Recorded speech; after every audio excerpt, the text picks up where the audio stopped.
ciri-cirinya adalah dua orang ini terlibat dalam konteks pengampunan pajak yang dihubungkan oleh Rafael. Dari sini sudah kami sampaikan analisa kepada KPK, mungkin tidak seberapa analisa kami. Tapi insya Allah kalau itu digunakan, kami prediksi akan ini menjadi bola salju yang luar biasa ke depan. Dan kalau ada klasifikasi, Rafael adalah sumbu, dia sentrum. Rafael ini bukan hanya yang masa lalu, baru-baru ini juga terlibat. Nah, jadi kami sudah sampaikan kepada KPK penyebutan masuk dalam upaya culas program pengampunan pajak ini paling luar biasa besar. Maka kalau disebut apakah Rafael punya geng? Punya. 2 orang ada pejabat tinggi eselon 1 di Kementerian Keuangan. Nah, kita nggak usah sebut inisial lagi lah ya. Jadi 2 nama itu R ini kalau disebut mencuci hanya uang Rafael atau yang terkoneksi dengan Rafael, itu biar nanti aparat hukum yang menentukan. Namun ciri-cirinya kan mudah. Ketika ada korporasi didirikan orang tertentu atau beberapa orang, tapi korporasinya besar, bermodal besar, mensirkulasikan atau menata kelola uang yang besar, kan patut bagi publik nanya sumbernya dari mana. Nah, untuk mendeskripsikan contoh si A itu kaya atau Iskandar Storus kaya atau satu selebriti kaya, kan bisa diukur dari pajak orang pribadinya atau pajak badan hukumnya. Terus terdeteksi aliran atau alur sumber uangnya. Itu adalah uang putih.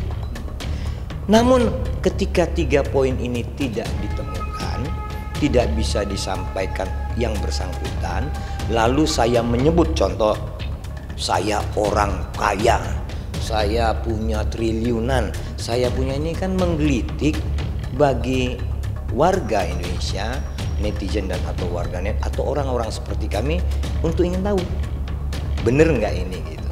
Nah, kalau memang itu benar, mari kita lihat sebaliknya gitu ya. Apakah mampu mereka menunjukkan hal-hal yang kita sebut tadi?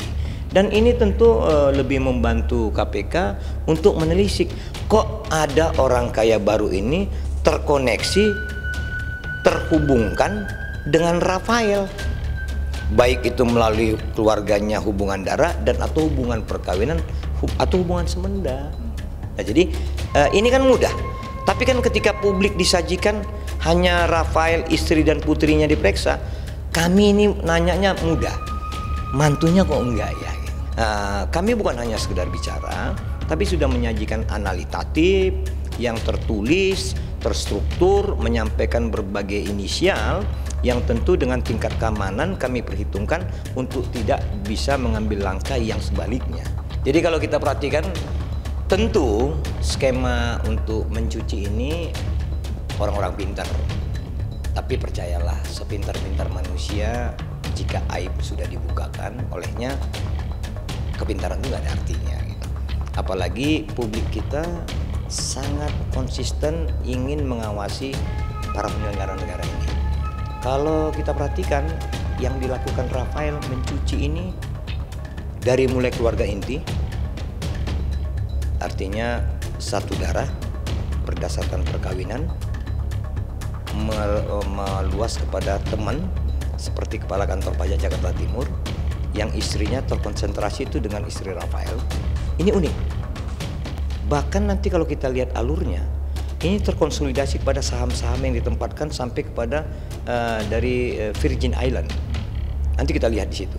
Nanti terkoneksi lagi nanti dengan perusahaan yang bergerak di pertambangan, tapi lebih besar dengan konstruksi. Nah, itu banyak sekali. Karena kan ya emang hari ini agendanya cuma pembacaan gugatan ya, dan majelis hakim juga nggak mewajibkan untuk hadir. Jadi yang wajib hadir adalah masing-masing kuasa hukumnya aja.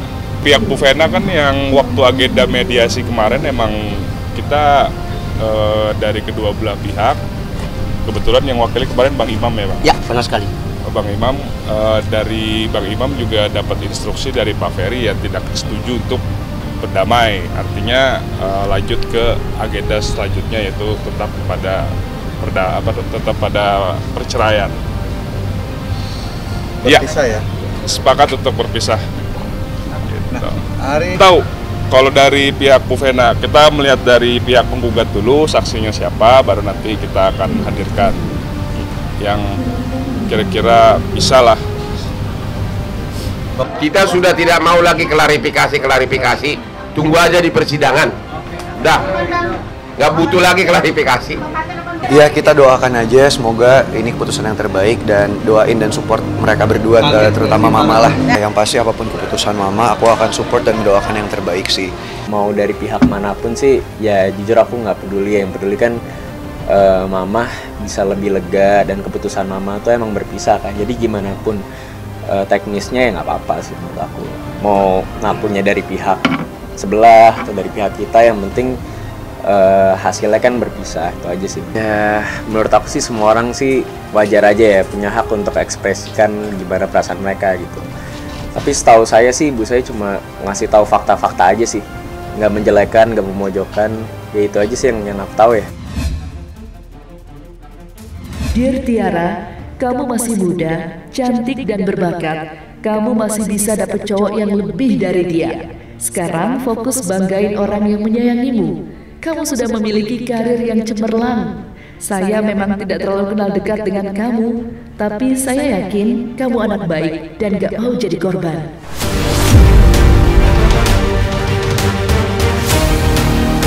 Pesan halus namun dalam yang disampaikan Nisa untuk Tiara sontak saja membuat heboh. Lantas, seperti apa pakar media sosial dan psikolog menilai hal tersebut?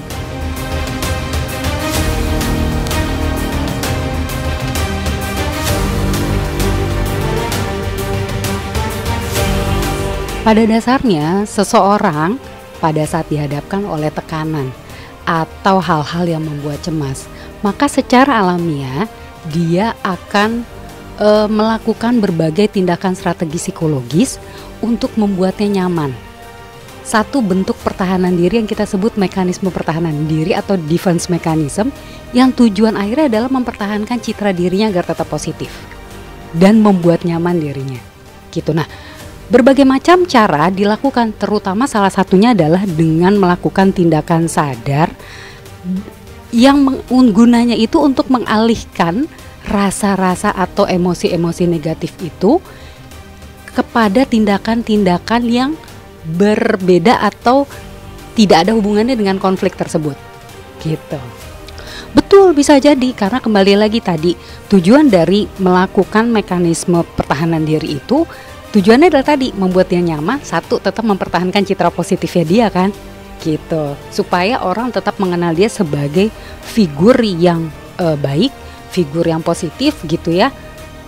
Maka dia akan melakukan tindakan-tindakan yang sekiranya akan tetap mempertahankan citra dia seperti itu. Walaupun sebenarnya di sisi lain ini juga tidak dibenarkan. Itu cara dia menjaga agar tetap ada di pikiran publik ya. Pernikahan, perceraian, perselingkuhan adalah masalah sehari-hari yang menarik. Banyak orang terkenal bukan karena prestasi, bukan karena karya, tapi karena pernikahan, perceraian, dan lain-lain. Asal didoain semoga apapun masa cepat selesai.